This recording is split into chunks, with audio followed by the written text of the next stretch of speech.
नाज़रीन, इजराइल की गजा के अंदर बड़े स्केल के ऊपर हलाकतें हो रही हैं। यह सबूत भी आना शुरू हो गए हैं। हमास कैसे इजरायली जो नाकाबिल तस्खीर आर्मी कही जाती है उसको डिफीट कर चुकी है, यह सबूत भी मजीद आना शुरू हो गए हैं। और जो इकोनॉमिक लॉसेस हैं, किसी भी जंग में सबसे बड़ा किरदार उसकी मिलिट्री के साथ साथ इकोनॉमी का भी होता है। तो इकोनॉमिकली अब ये जंग किस तरह इजराइल के लिए अनबियरेबल होती चली जा रही है, ये चीजें भी सामने आ रही हैं। इस वक्त अगर इजराइल की कोई इकोनॉमिक सपोर्ट कर सकता है तो वो अमेरिका है। यूरोप के तो हाथ खड़े हैं इकोनॉमिकली, क्योंकि यूक्रेन की जंग को उन्होंने सपोर्ट करना है। वो तो खुद मिडिल ईस्ट से इन्वेस्टमेंट्स लेकर जा रहे हैं। और अभी ट्रंप कितनी इकोनॉमिक सपोर्ट जो है वो इजराइल को दे सकता है, क्योंकि वहां पर अंदरूनी तौर पर वो प्रेशर बढ़ रहा है। और वो तो एक उसने तो कॉन्सुलेट बंद कर दिए हैं, यूएसएड बंद हुई, कितने लोगों को वहां जॉब से निकाला जा रहा है और सारा पैसों का मामला है। तो यहां पर वो कैसे billions and billions of dollars दे सकेगा। तो इकोनॉमिक जो अनअफोर्डेबिलिटी है वो भी अब सामने आना शुरू हो गई है। इसके साथ साथ जो ईरान ने इजराइल को हिट किया है, मिडिल ईस्ट में इस वक्त खलबली मची हुई है। मिडिल ईस्ट की तारीख का सबसे बड़ा इंटेलिजेंस ऑपरेशन ईरान की जानिब से किया गया है। और ये इतना बड़ा वाकया है कि इसको भी समझा जा रहा है कि ये हुआ क्या है। मिडिल ईस्ट के मालिक भी देख रहे हैं, सऊदी अरब भी देख रहा है, टर्की भी देख रहा है, और इजराइल और उसके इत्तेहादी भी देख रहे हैं कि ये हुआ क्या। यानी ये इतना बड़ा वाकया है कि इसके कई डायमेंशंस हैं और ईरान इसको आगे किस तरह से लेकर चलता है। और अभी इसको समझा जा रहा है कि ईरान ने ये क्या कर दिया है। इजराइल के हवाले से जो एक इमेज थी कि वो इतना कोई ताकतवर है, उसको पेनिट्रेट नहीं किया जा सकता, ईरान ने वो डिस्ट्रॉय करके दिखा दिया है। रोम के अंदर मैसिव प्रोटेस्ट हुए हैं। रोम की हम बात कर रहे हैं, सिंबॉलिकली भी बहुत अहमियत है। और पता कितने लोग जमा हुए हैं? लाखों की तादाद का मजमा है। लाखों लोग रोम के अंदर निकले हैं फलस्तीन के हक के अंदर। तो ये मगरबी जो कैपिटल्स हैं उसमें फलस्तीन के झंडे और फलस्तीन के नारे हमें नजर आ रहे हैं।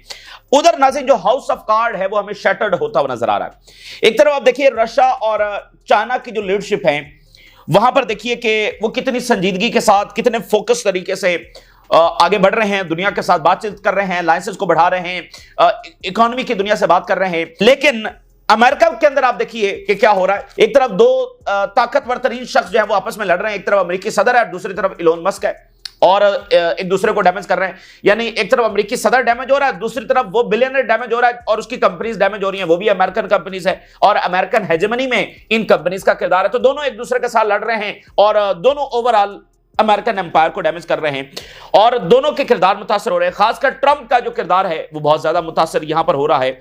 और अब इलोन मस्क ने कहा है कि वो तो डेमोक्रेट जो कैंडिडेट्स हैं उनको सपोर्ट करने जा रहा है। और ऑलरेडी ट्रंप की जो पॉपुलैरिटी है वो नीचे से नीचे आ रही है। तो मिड टर्म इलेक्शंस में ऑलरेडी उनको खतरा है कि यहां कोई हमें बड़ा सरप्राइज मिल सकता है। अब इलोन मस्क कह रहा है कि वो तो डेमोक्रेटिक जो कैंडिडेट्स हैं उनको सपोर्ट करने जा रहा है। और ट्रंप ने कहा है कि ये तो बहुत बड़ा ड्रग एडिक्ट है, ये तो नशई है बहुत बड़ा, और इसके कॉन्सिक्वेंसेज होंगे अगर इसने डेमोक्रेटिक कैंडिडेट्स को सपोर्ट किया। ये ट्रंप की जानिब से जब वो धमकी लगाई गई है। अब ट्रंप की जो लीडरशिप है उसके ऊपर बहुत बड़े सवालात उठ रहे हैं कि ये शख्स जो कह रहा है कि ये कोई इनकलाब वहां पर लेकर आया है और सबसे बड़ा मसीहा बनकर आया है, एक भी ढंग का बंदा अपनी उस एडमिनिस्ट्रेशन के अंदर नहीं लेकर आ सका है। जो इसके सबसे बड़े लोग थे जिनको ये सब ज्यादा प्रेजेंट कर रहा था, जिसमें top of the list Elon Musk था। और इलोन मस्क जनाब $2 ट्रिलियन बचाएगा। वो इलोन मस्क खुद ट्रंप के ऊपर उसने महाज खोल दिया है। उधर नेशनल सिक्योरिटी एडवाइजर, सबसे अहम तरीन ओहदेदार, वो फारिग हो गया। और पीछे सेक्रेटरी ऑफ स्टेट का क्या काम है किसी को पता नहीं है। सेक्रेटरी ऑफ डिफेंस क्या कर रहा है कोई पता नहीं है। यूक्रेन इतना बड़ा हमला रशिया के ऊपर कर देता है, सेक्रेटरी ऑफ डिफेंस को पता नहीं है, ट्रंप को पता नहीं है। तो फेलियर हो रहा है टोटली जाना। ये इंतजामिया जब धबरदूस हो रही है। और अगली बात सुनिए, अगली बात यह है कि अमेरिका के अंदर मैसिव लेवल के प्रोटेस्ट शुरू हो गए हैं, खासकर लॉस एंजलिस के अंदर। और इमिग्रेशन और ये डिपोर्ट जो किया जा रहा है उस हवाले से प्रोटेस्ट हुए। बड़ी तादाद के अंदर लोग वहां पर निकले और वहां पर जो पुलिस है उसके साथ शदीद क्लैशेस हुए हैं, शदीद लेवल के, जिसको आप कहना शदीद क्लैशेस हुए हैं। और अब ट्रंप को जब फौज बुलाना पड़ गई है, ट्रंप को लॉस एंजलिस में नेशनल गार्ड जो कि एक मिलिट्री फोर्स है फॉर द फेडरल मिशन, वो बुलाना पड़ गए हैं। और अब वहां पर यह है कि अंदरूनी एक क्योस है, ऊपर से ये लड़ाई जारी है, नीचे क्योस है। और यूक्रेन की जंग काबू में नहीं आ रही, यूक्रेन की जंग रुकने के कोई चांसेस नहीं है। जो ये 24 घंटे का वादा करके आया था, मिडिल ईस्ट में इसकी कोई दिलचस्पी नहीं है कि ये यहां पर जुल्म रोका जाए, इधर कोई दिलचस्पी नहीं है। यूक्रेन की जंग जो रुक नहीं रही और अंदरूनी क्योस है। अब आप देखिए कि Iran, north Korea, China, Russia, क्या वहां पर इस तरह का कुछ हो रहा है? कोई इंटरनल क्योस, कोई लीडरशिप लड़ रहे हो, चाइनीज सदर के ऊपर जो है वो कोई उसका अपना ही इस तरह से इल्जाम लगा रहा हो, या प्यूटन के ऊपर कोई कुछ कर रहा हो, मतलब या किम जोंग अन के ऊपर कोई कर रहा हो, बिलियनर कोरिया का। तो ये सिर्फ अमेरिका के अंदरूनी क्योस और फिर ये लड़ाई। तो ये हाउस ऑफ कार्ड जो है ना, हमें ये जवाल की तरफ वाज़ेह तौर पर जाता हुआ दिखाई दे रहा है। तो ये तमाम हेडलाइंस आपके साथ शेयर करेंगे। आगाज नजर करते हैं। देखिए, ईरान ने जो बहुत बड़ा अटैक किया है, इसको इजरायली मीडिया किस तरह से रिपोर्ट कर रहा है। Iran hits Israel hard without arms. असलहा के बगैर ईरान ने बहुत कारी जरब जब इजराइल को लगा दिया। Hit hard without arms. Intelligence breach lays Tel Aviv bare. Expert describe the seizure of large of sensitive Israeli documents as the biggest intelligence breach in Israel's history। Israel की तारीख की यह सबसे बड़ी इंटेलिजेंस ब्रीच है जो Iran की जानिब से की गई है, और एक पूरा उनके सिस्टम के अंदर ईरान घुस गया है। किसी एक बिल्डिंग के अंदर नहीं, किसी एक जगह के ऊपर नहीं, किसी एक पर्सन को नहीं, उनका जो पूरा सिक्योरिटी सिस्टम है उसके अंदर घुसकर जब ईरान ये इतने बड़े डॉक्यूमेंट्स है वो, और सबसे ज्यादा सेंसिटिव वो निकाल कर लाया है। तो ये कारी जरब है जो ईरान ने लगाई है, विदाउट आर्म्स लगाई है, एक गोली भी नहीं चलाई। और ये जो कहते हैं taste of his own medicine, तो ये मुसाद को taste of his own medicine दिया है।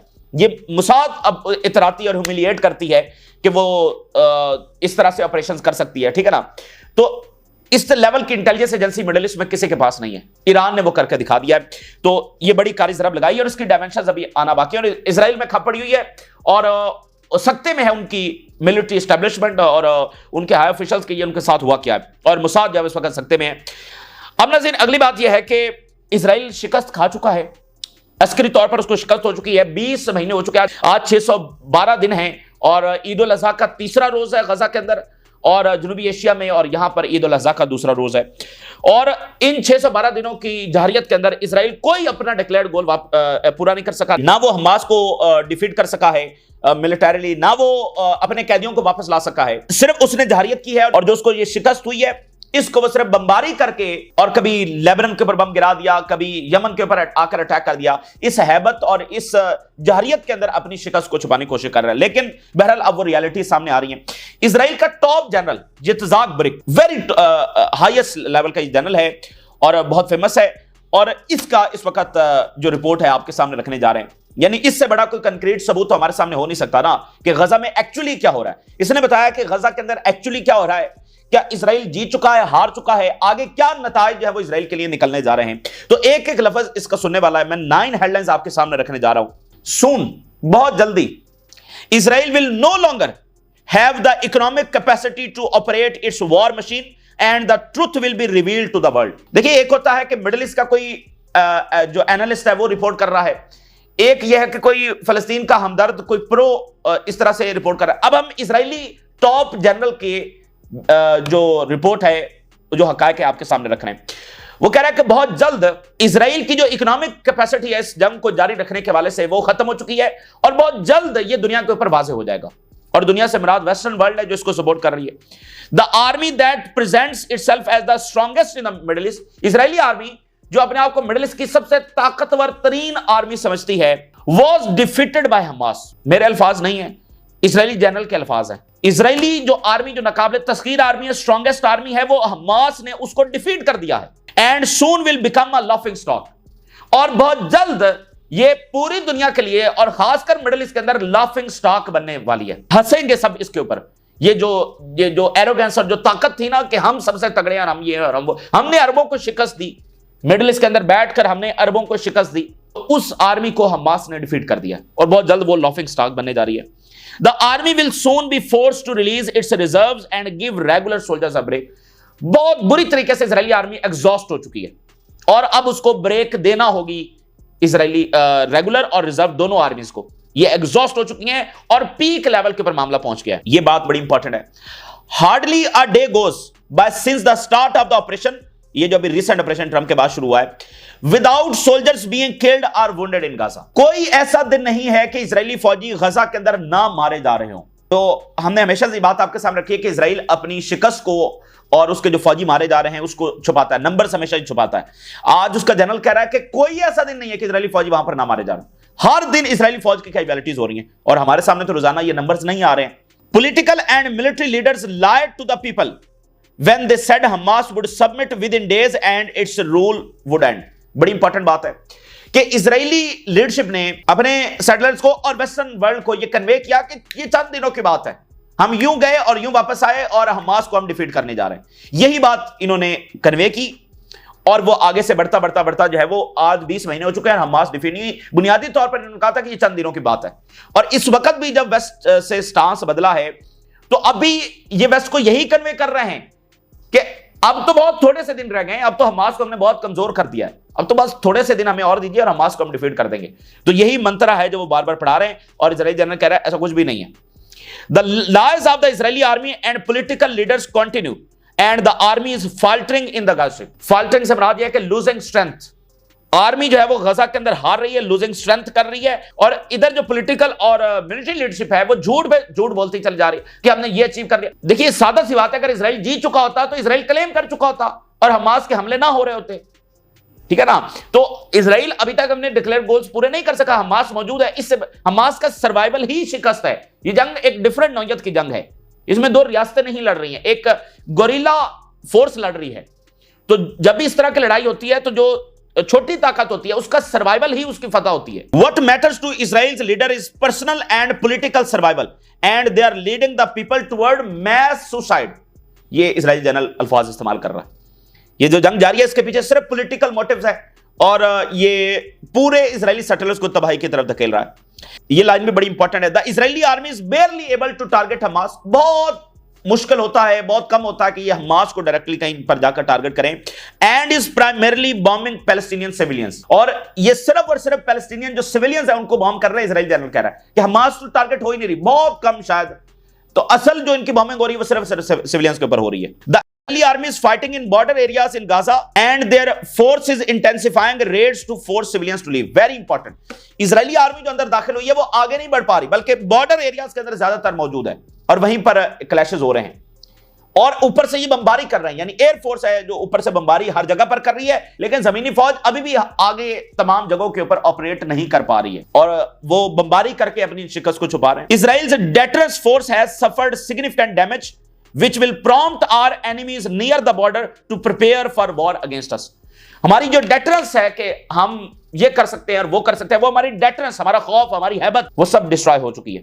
इसलिए अब हमारे जो एनिमीज हैं वो तगड़े होंगे और वो हमारे बॉर्डर्स के करीब जमा होंगे और हमारे ऊपर एक नई जंग छेड़ देंगे, क्योंकि उनको पता चल गया है कि इजराइल क्या कर सकता है, ठीक है ना। ये सिर्फ सिविलियंस को बॉम्ब कर सकता है, इससे ज्यादा इसकी आर्मी कुछ भी नहीं कर सकती है। तो ये जनाब हमारे अल्फाज नहीं है, इजरायली टॉप जनरल, और यही एविडेंस है, ठीक है, जिसको वो कवर अप करने की कोशिश कर रहे हैं। ये वो रियलिटी है जिसको इजराइल फेस नहीं करना चाहता है अपनी एरोगेंस में। यानी देखिए एक कॉलोनी है, उसकी आइडियोलॉजी ही ये है कि उसने यहां पर डोमिनेट होकर रहना है, और फलस्तीनियों को वो रिकॉग्नाइज नहीं करते हैं, तो फलस्तीनियों को कैसे वहां पर रियासत देंगे। तो इसलिए वो इस जंग को अभी तक रोकने के लिए तैयार नहीं है, बावजूद इसके कि वो शिकस्त खा चुके हैं और इस रियलिटी को फेस करने के लिए तैयार नहीं है। लेकिन अल्टीमेटली ये रियलिटी जो है वो उनको फेस तो करना पड़ेगी, क्योंकि जो इसराइल इस जंग को आगे बढ़ाता चला जा रहा है, ये ताकतवर तरीन कॉलोनी जो है ये डैमेज होती चल जा रही है और अपने कोलैप्स की तरफ और एब्सोल्यूट डिफीट की तरफ बढ़ रही है। अब आप देखिए कि जो दाइश है ये इस वक्त इजरायली आर्मी के साथ ऑपरेट कर रही है, यानी उनके कन्वॉय के साथ साथ चलती है, बल्कि इजरायली जो कन्वॉय हैं उनको ये दाइश प्रोटेक्ट कर रही है। इस तरह से दाइश से काम लिया जा रहा है। यानी पहले ये था ना कि दाइश एक एरिया में है और ये आर्मी दूसरे में है, अब दाइश और इजरायली आर्मी एक साथ साथ चल रहे हैं और उनके कन्वॉय को ये प्रोटेक्ट कर रही है हमास के हमलों से, और एड सेंटर के ऊपर ये मौजूद है। अभी एक बड़ा दिल दहला देने वाला वाकया पेश आया। आज गजा में तीसरा रोज है और वहां पर कुर्बानी तो हो नहीं सकी, ईद की नमाज उन्होंने अदा की। एड सेंटर के ऊपर आज 4 लोग शहीद हुए हैं और 70 जख्मी हो गए। इससे पहले जो रिपोर्ट आई इन पिछले 4-5 दिनों के अंदर 1000 से ज्यादा फलस्तीनी जख्मी हुए हैं। आज 70 फलस्तीनी जख्मी हो गए। फलस्तीनी सिर्फ एक नंबर्स बनकर रह गए हैं। ये बड़े ही दुख, तकलीफ और दर्द की बात है कि फलस्तीनी अभी तक ये सह रहे हैं। और इजरायली आर्मी ने कहा है कि जो यूरोपियन हॉस्पिटल है यहां पर तो हमास का हेडक्वार्टर था। IDF Hamas use tunnels below Gaza European hospital as a main command post on October 7। तो वही पुराने झूठ और वही घिसी पिटी बातें। और फिर ये वाली स्टेटमेंट देखिए, our assessment indicates that Hamas has been significantly weakened and is currently at its lowest level in terms of governance and military capabilities। Israeli army कह रही है कि हमास तो बहुत कमजोर हो चुकी है। ये अब यही वो बात है जिसको ये वेस्टर्न गवर्नमेंट्स को कन्वे कर रहे हैं कि बहुत अब थोड़ा सा टाइम रह गया है और हम जो है वो हमास को हराने के करीब पहुंच गए। अच्छा, फ्रीडम फर्टिला जो है ये इजिप्ट वाटर्स के अंदर दाखिल हो चुका है। Freedom flotilla Madleen ship enters Egypt waters Gaza next en route. Israeli army ने कहा है कि वो अटैक करेगी, वो किसी सूरत इसको गजा नहीं पहुंचने देगी, ये उसने बात की है। इजिप्ट के वाटर्स के अंदर ये शिप दाखिल हो चुका है। अच्छा, इन लोगों ने अपना फर्ज अदा कर दिया और दुनिया को बता दिया है कि वो किस तरह से खामोश बैठे हुए हैं, तो इन्होंने अपना फर्ज अदा कर दिया है। तल अवीव के अंदर बड़े प्रोटेस्ट हुए हैं और एक बड़ी अनयूजुअल सी चीज वहां पर देखने को मिली है। तल अवीव के अंदर, गजा के अंदर जो बच्चे शहीद हुए हैं, तल अवीव मुजाहिरों के अंदर उनके लिए खामोशी इख्तियार की गई है, यानी सोग मनाया गया है उनका। साइलेंट विजाइल हेल्ड इन तल Aviv for Gaza children killed in idea of strike. Israeli उस स्ट्राइक के अंदर जो फलस्तीनी बच्चे शहीद हुए हैं उनके लिए साइलेंस किया गया है तल अवीव के प्रोटेस्ट में। इसके साथ नाज़रीन, रोम से एक बड़ी गैर मुल्की खबर है कि वहां पर बड़े मैसिव लेवल के प्रोटेस्ट हुए हैं। और देखिए, रोम जो कैपिटल है उसकी बड़ी सिंबॉलिक अहमियत भी है, वहीं पर वेटिकन है, तो वहां पर कितने लोग निकले हैं? 3 लाख का मजमा बताया जा रहा है। 3 लाख लोग इटली के अंदर निकल आए हैं। Massive Rome protest demands end to Gaza war, condemns government complicity. Government को उन्होंने कंडेम किया है। Protest in support of Gaza and against the genocide in strip continue unabated. और Rome saw a wave of demonstrations flood its streets. वो तस्वीर videos आ रही हैं, मतलब एक सैलाब है जो वहां पर उमड़ आया है। Estimated 3 lakh people gather to protest the war on Gaza and voice outrage the Italian government's response to the genocide. अब देखें, ये गवर्नमेंट्स कंडेम कर रही है और कह रही है कि जुल्म हो रहा है, तो अब लोग निकले, मजीद निकल आए। जब आप कह रहे हैं तो फिर रुकवाते क्यों नहीं? द रैली, अब ये बड़ी इंपॉर्टेंट बात है, organised by the opposition parties. बहुत इंपॉर्टेंट बात, हमने आपको कहा था कि वेस्टर्न गवर्नमेंट्स के ऊपर सबसे उनको इस वक्त खौफ ये है, और वो सोच रहे हैं कि अब करें क्या। खौफ ये है कि पॉलिटिकल प्राइस उनको पे करना पड़ सकती है। जो इलेक्शन हुए हैं, जर्मनी में हुआ है, बर्तानिया में हुआ है, बाकी कंट्रीज के अंदर हुआ है, तो उसमें जो स्टैट सामने आए हैं उसमें फलस्तीनी तनाज़े ने बड़ा अहम किरदार अदा किया है। जिस गवर्नमेंट ने गजा जेनोसाइड को सपोर्ट किया है वो हारा है, ठीक है ना, लोगों ने उसके खिलाफ वोट दिया है। तो फलस्तीन का जो इशू है ये बड़ा अहम किरदार अदा कर रहा है वोटिंग बिहेवियर में। तो अब अपोजिशन पार्टीज इटली की, उन्होंने ये प्रोटेस्ट है वो ऑर्गेनाइज किया है। तो इटली की गवर्नमेंट को बड़े अच्छे तरीके से पता है कि इसका मतलब यह है कि इलेक्शन में ये चीज कितनी असरअंदाज होने जा रही है। Denounce Italy's passive stance and complicity in genocide. तो ये एक बहुत बड़ा फैक्टर है। ये वो फैक्टर है जो सबसे ज्यादा वेस्टर्न गवर्नमेंट्स को प्रेशराइज कर सकता है और मजबूर कर सकता है, क्योंकि उनको पता है कि उनकी गवर्नमेंट बचने वाली नहीं है। पहले तो ये था ना, देखें अफ्रीका में जंगें हो रही हैं तो उसका फर्क इटली के इलेक्शन पर क्या पड़ेगा, लेकिन ये वो ऐसी एक जारियत जारी है जिसका असर इलेक्शन में पड़ रहा है। तो ये सबसे बड़ा फैक्टर है। ऐसा चूंकि होता नहीं है लेकिन अब हो रहा है। अच्छा, इधर अगर हम बात करें कि इलोन मस्क और ट्रंप का जो फड्डा है, पूरी दुनिया की नजरें उसके ऊपर लगी हुई हैं और ग्लोबल हेडलाइंस हैं, रोज क्या बात हो रही है, एक दूसरे के ऊपर हमले हो रहे हैं और पर्सनल अटैक्स हो रहे हैं, किरदार के ऊपर अटैक्स हो रहे हैं। और एक नई जो चीज आई है कि जो स्टारलिंक है ये व्हाइट हाउस के अंदर भी लगा है और कई गवर्नमेंट बिल्डिंग्स के अंदर लगा है। तो अब वहां पर ट्रंप के जो क्लोज सर्कल है वो कह रहे हैं कि ये तो बड़ा सिक्योरिटी के हवाले से बड़ा तशवीशनाक है कि इसका मतलब कुछ भी हो सकता है। यानी ट्रंप का स्टारलिंक जो है व्हाइट हाउस के अंदर लगा हुआ है और जब ये यहां पर इंस्टॉल हुआ था तो ज्यादा सिक्योरिटी क्लियरेंस और वो भी नहीं हुआ था। अच्छा, ट्रंप जो है वो सिक्योरिटी क्लियरेंस जो है वो खत्म कर सकता है इलोन मस्क की, और जैसे उसने बाइडन की या बाकी लोगों की, तो इससे जो जितने भी गवर्नमेंट प्रोजेक्ट्स हैं उसमें से इलोन मस्क निकल जाएगा। और जो अमेरिकन एडमिनिस्ट्रेशन ने बाकी दुनिया की गवर्नमेंट्स के साथ किए हुए हैं मुआहदे, जिसमें अमेरिकन ये वाली इलोन मस्क की कंपनी शामिल हैं, वो भी खत्म हो सकते हैं क्योंकि उसकी सिक्योरिटी क्लियरेंस ही खत्म हो गई। ये हो सकता है। इलोन मस्क ने कहा है कि वो डेमोक्रेटिक जो कैंडिडेट्स हैं उनको सपोर्ट कर सकता है, जिसके ऊपर ट्रंप साहब ने कहा है कि ये तो नशई है, ये तो बहुत बड़ा ड्रग एडिक्ट है और ये ज़हनी तवाज़ुन खो बैठा है और इसके साथ कोई अब बातचीत नहीं होगी। और उसने कहा कि बड़े सवेयर कॉन्सिक्वेंसेज होंगे इलोन मस्क के लिए। और इलोन मस्क कह रहा है कि the most entertaining thing is coming. वो कह रहा है अभी तो इससे और बड़ी चीजें जब वो आने वाली हैं। और वो जो एप्स्टीन वाला मामला है, वो पुरानी वीडियोस तस्वीर वो जो है ना सोशल मीडिया के ऊपर, मेन स्ट्रीम मीडिया के ऊपर चल रही हैं, टॉक शोज हो रहे हैं, आर्टिकल्स लिखे जा रहे हैं, मतलब वो चल रहा है। यानी ट्रंप की साख बहुत बुरी तरीके से मुतासर हुई है, ठीक है। और अब ट्रंप ने उधर इलोन मस्क के ऊपर जाती हमले शुरू कर दिए, ये तो नशई है, ड्रग एडिक्ट है। तो इलोन मस्क जो है वो ट्रंप इंतजामिया को बहुत डैमेज कर सकता है। उसके पास पैसा है, जैसे डेमोक्रेटिक कैंडिडेट्स को वो सपोर्ट करने जा रहा है। तो ट्रंप इंतजामिया जो है वो इस वक्त बहुत सारे ऐसे लोग हैं जो लोन लेकर आया था, वो भी अपनी लॉयल्टी अब अनाउंस कर रहे हैं ट्रंप के साथ। तो एक बहुत बड़ा फड्डा है, यानी दो ऐसे शख्स आपस में लड़ रहे हैं। देखिए, अमेरिकन कंपनीज ही तो अमेरिकन एम्पायर में हिस्सा डालती हैं, वो कंपनीज भी सबसे बड़ा उसको जो है ना वो लॉस हुआ है। कोई 120 बिलियन डॉलर वाइप आउट हो गए उसके मार्केट से। इलोन मस्क के 120 बिलियन डॉलर सिर्फ ये 48 घंटों के अंदर। तो वो अमेरिकन कंपनी है ना जो नीचे जा रही है, और फिर फोकस तब्दील हो जाता है, क्योस बढ़ता है और ट्रंप अपने आप को कंट्रोवर्शियल बना रहा है, अनपॉपुलर बना रहा है। और अब ये जो फटा जारी है इसमें उसकी कोई सपोर्ट नहीं हो रही पूरी दुनिया से।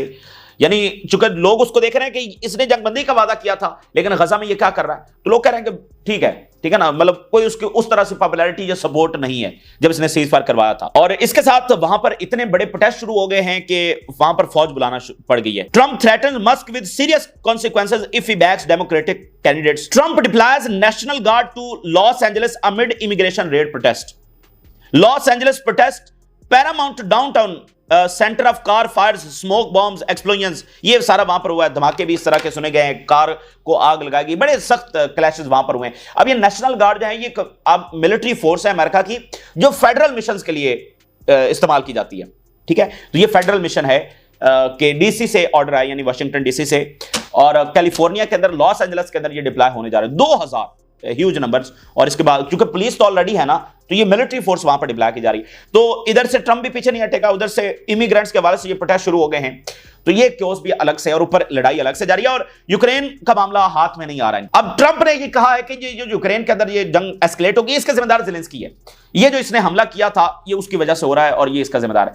अच्छा, ये बात बिल्कुल दुरुस्त है कि इधर से ही जंगबंदी नहीं हो रही और रशिया तो जंगबंदी चाहता है, और जो रूट कॉज है उस पर भी दुनिया रशिया के साथ खड़ी हुई है कि उनका रूट कॉज ठीक है। लेकिन बात यह है कि क्या यह जंग ज़ेलेंस्की ने शुरू की? यह तो अमेरिका की जंग है। ज़ेलेंस्की तो साइन करने जा रहा था 2022 के अंदर पीस एग्रीमेंट, जिसको अमेरिका और बर्तानिया ने रुकवाया, इसलिए वो सारा वो दे रहे हैं। ये जो अभी पिछला संडे को अटैक हुआ है, क्या ये CIA की इन्वॉल्वमेंट के बगैर हो गया? तो बात सिर्फ ये है कि देखिए अमेरिकी सदर का ये कहना कि अब ये ज़ेलेंस्की का कसूर है, यूक्रेन जाने रशिया जाने, ये कैसी बेरहमी की बात है। यानी जंग शुरू इन्होंने करवाई और रुकावट सबसे बड़ी ये है कि अभी तक जंग नहीं रुकी। कभी बर्तानिया आगे होता है, कभी अमेरिका आगे होता है, और इसने दावा किया था कि 24 घंटों में रुकवाएगा, अब कह रहा है कि यूक्रेन जाने और रशिया जाने। तो ये बिहेवियर है टुवर्ड द वर्ल्ड इश्यूज जो आलमी जंग की तरफ लेकर जा सकते हैं, उस तरफ अमेरिकी सदर का। और कल को अगर वहां पर आलमी जंग छिड़ जाती है तो क्या अमेरिका उसमें से मतलब साइड पर कर सकेगा अपने आप को? ठीक है, तो बहरहाल ये इस वक्त चीजें हैं। और अगला मिड टर्म इलेक्शन बड़ा इंपॉर्टेंट होने जा रहा है, क्योंकि डेमोक्रेट्स और यूरोप के लिए जरूरी है। अगर डेमोक्रेट्स आ जाएंगे तो दोबारा से यूक्रेन की खुलकर वो सपोर्ट भी शुरू हो जाएगी। और ऊपर से ट्रंप कंट्रोवर्शियल हो रहा है और अनपॉपुलर हो रहा है। ठीक है, और मिडिल ईस्ट वाले देख रहे हैं कि आपने क्या करना है। ठीक है ना, वो मिडिल ईस्ट वाला मामला तो आगे नहीं बढ़ सकता अगर गजा का सीज़फायर ना हुआ। और वो तो जा रहे थे उधर ब्रिक्स की तरफ, तो ट्रंप ने कहा कि नहीं आपका मसला हम हल करेंगे, तो अल्टीमेटली फिर उनको चाइना रशिया की तरफ देखना पड़ेगा। तो ये ताजा तरीन सूरत हाल है जो आपके साथ शेयर की। आपने जरूर करें। इजाजत दीजिए, अल्लाह हाफिज।